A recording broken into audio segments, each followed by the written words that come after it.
Happy holidays. We're getting ready to close the year out here, 2022, going into 2023. Wow, time flies, right? Hey, I'm Jeremy Ryden, the birthday coach, saying you were born for more. You deserve more love, happiness, and success. I try to help you do that with the secrets of astrology. So, guys, how do we deal with the aftermath of October 25th, 2022, when we had the solar eclipse in Scorpio? Or if you did it in the Vedic, it was in Libra. And, I've not been doing videos for about a month now. I haven't had any out. I'll get some out soon. If you're new to my channel, go watch all the other Scorpio videos. You'll see a lot more joy, upbeat, and a lot more things that can resonate if you're new.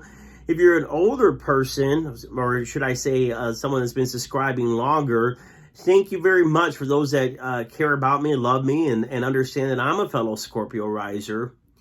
And I'm not going to lie, it's been quite a very difficult November and December for me. And I'm sure that there are plenty of other Scorpio risers that are dealing with the aftermath, the darkness, the grief, the loss of something that transpired either at the end of October or even in November, or even dealing with that now. And why that is because for many Scorpio risers, that solar eclipse triggered the 12th house. And for some of you, it would have triggered the first house. And so remember, all the houses are not independent from one another. If a house is sitting next to each other, they influence one another. So the 12th house influences the first. And so there's a combo going on. And so, many people had asked me to do a video on the solar eclipse. When the solar eclipse is the sun's being blocked out. And so usually this is not a good omen in astrology. In astrology, it's meaning that something of darkness, something of the subconscious, something that is being dealt with your identity. Sun is identity, sun is energy, something that is changing among your identity, your energy, what is going on in your life. And solar eclipses, they consider it a transformation. Like Pluto, there's transformation, right? And so as Scorpio risers, a lot of zodiac signs are jealous of us because we get the cool, Phoenix rising, the transformation.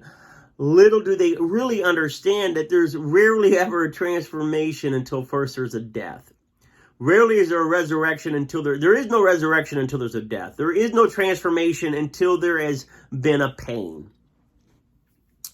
That's why I always tell you, find purpose in your pain, wisdom in your wounds. And so, I always laugh because people say, well, you're an astrologer, so you should be able to avoid things. I'm a human. Now, there are things that I believe in astrology, and I coach people knowing that astrology is timing and energy. And if you know what the timing and the season of your life is, you can be better prepared, and you can definitely do things that are more in agreement, more in alignment with the energetic influence of the planets that are operating at a particular time in your life. I make a living teaching that, and I believe it, and so I've seen it to be true. But it doesn't mean that I get to escape my karma. It doesn't mean that I get to escape any of the life lessons that I have signed up to learn as a Scorpio rising. And so this particular last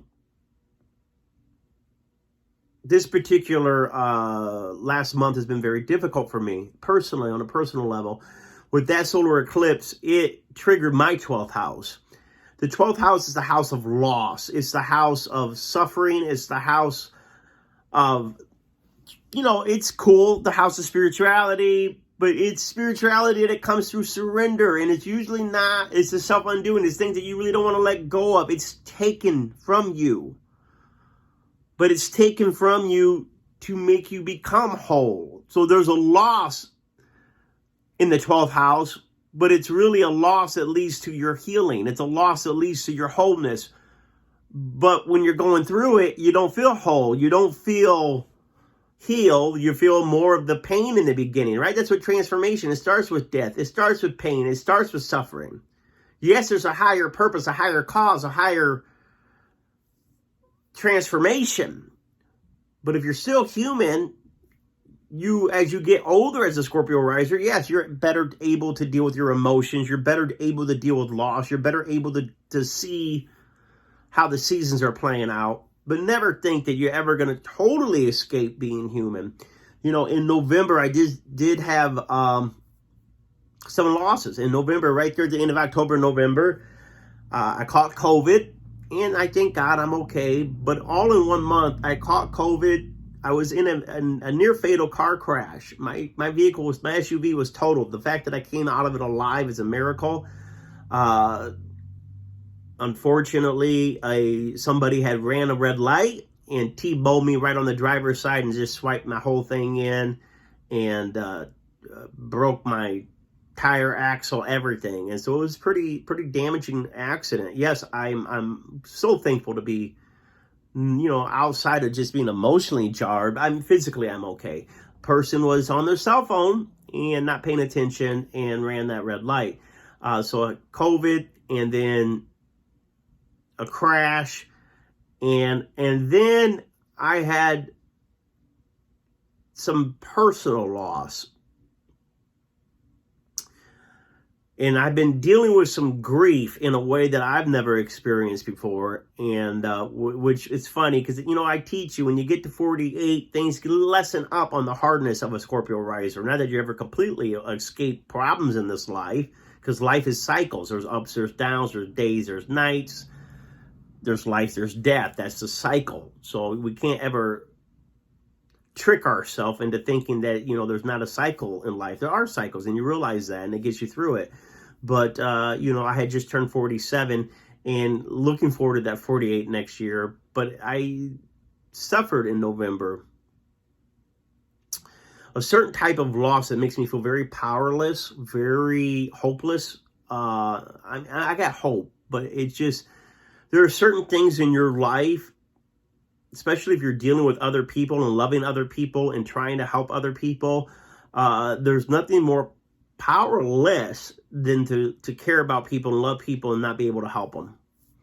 Even if you know you can, but there's reasons why you can't. And whether they're willing or not willing or whatever the situation is. And so there was a lot that has been going on. And I mention this because the grief has been so overwhelming at times that I've not been able to do videos. I've not been able to coach. I've not been able, and it's not a pity party. It's not a pity party because, and some of you are like, I'm not going to watch this video because, hey, I don't want to hear the negative stuff about somebody else's life. But there's going to be many of you Scorpio risers that are like, yeah, I really am going through something right now, Jeremy. And I think I'm going to be okay. I have good days and bad days. And the reason why I'm bringing it up is because this shadow, because remember, the solar eclipse casts as a shadow. That shadow, whatever house it influenced, the transformation or the sunlight shining again in that house doesn't happen until March, April. And so this means that for some of you that had the 12th house activated, you're dealing still with some of the loss, some of the grief, some of the sickness, some of the tragedies that were activated at this time. You're not going to just be able to bounce back so quickly from, like Scorpio risers do. We're very resilient. But the 12th house being activated says there's a higher purpose at play. There's something that's truly supposed to bring. The 12th house is liberation, true freedom.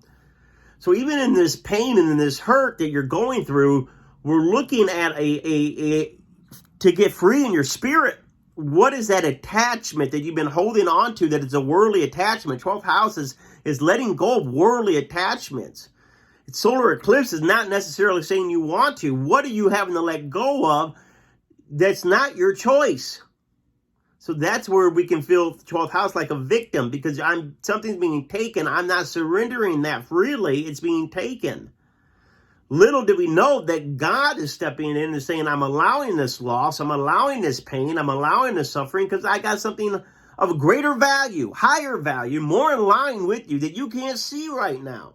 And it may be one of those situations where God takes it away and brings it back, but he brings it back better.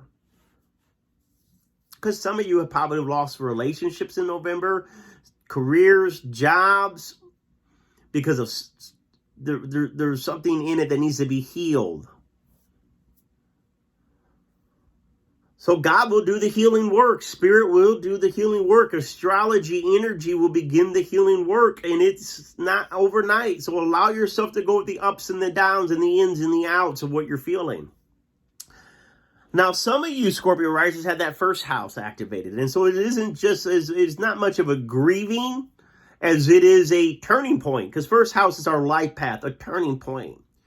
So for some of you Scorpio risers, even if there's a darkness, there's not a grief, there's more an anticipation that there's a turning point in your life right now, at a crossroads. And what has happened in November, end of October, November, has triggered a turning point within your identity, your image, your physical health, your body, where you're going. I would expect there still might be a little darkness in touch because there's solar eclipse, is there darkness there.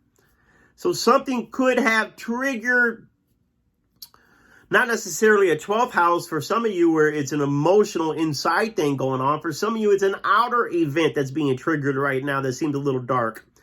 Because first house is outer. It's our body, it's our outer, it's our life path. But the good news is the transformation's coming. So whatever was triggered in that first house of your identity, by April and March, it brings in a better identity, a stronger identity, a better life path, a better, on the journey to go into your highest good. That turning point putting you in projection or on the path of something better. Because the solar eclipse is not about punishing you, it's about transforming you. But there's usually the darkness that leads to the day.